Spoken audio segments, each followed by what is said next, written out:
I like to add my voice also, but I like to first of all say that pastoralists are Kenyan. Pastoralists are Kenyans, and the constitution is for them, just as it is for anybody else in this country.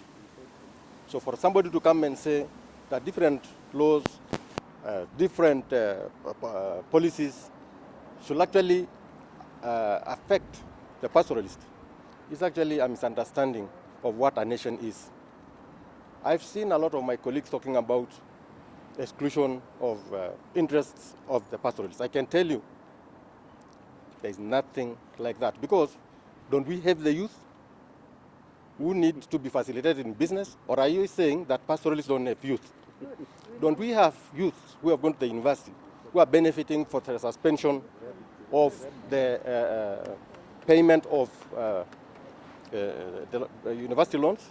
Don't we have the youth who will be given jobs by counties and the government, who will need to be paid within 60 days to improve their economic activities and, of course, to enhance the benefits or the quality of their lives?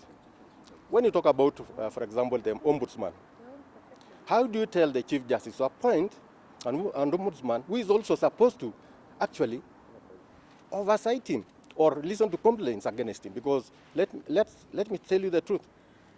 It doesn't mean that because you are the Chief Justice, you are infallible, that you do not make mistakes. No. So even the same Chief Justice is actually appointed by the President, of course, through several processes. And I think you cannot exclude the President from this one.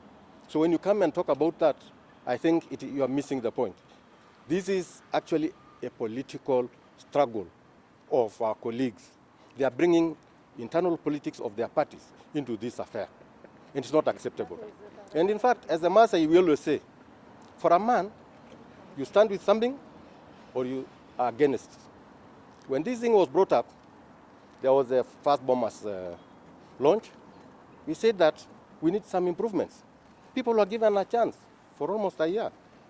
Those people who are complaining now were actually invited to give their views. They refused because from the beginning they were trashing this thing because they were not part and parcel of it. So now they have nothing to say. What I can just tell them is that as far as the pastoralists, especially the people of Narok, are concerned, this BBI is actually safeguarding our lands because it talks about individuals' rights to land and protection of that land, protection of community land, protection of public land. What else do we want? What are you telling us? That does not benefit us? What I can just say is very simple. This is pure, as my colleague says, pure incitement. And the lines are drawn. For us and our people, we are for the yes, we are actually adopting the BBI fully.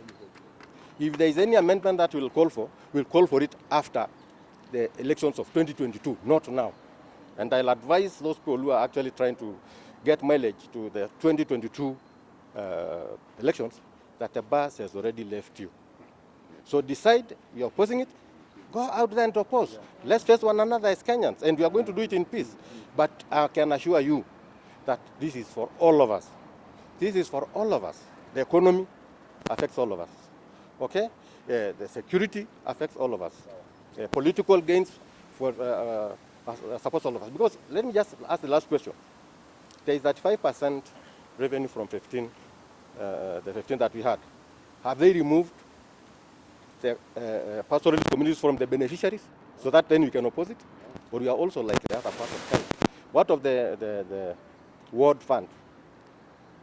Have they denied the MCAs from pastoralist counties from getting the 20%? No, then what are you telling us? What have we been denied as Kenyan citizens, which we are entitled to constitutionally? So these are games, and we are ready for the games, and I'm advising my colleagues, and we know they are on a political mission, that we are ready for you. Thank you. Don't decide either way, that you join us, or you fight the system, and then we meet at the ballot box at the referendum. Thank you.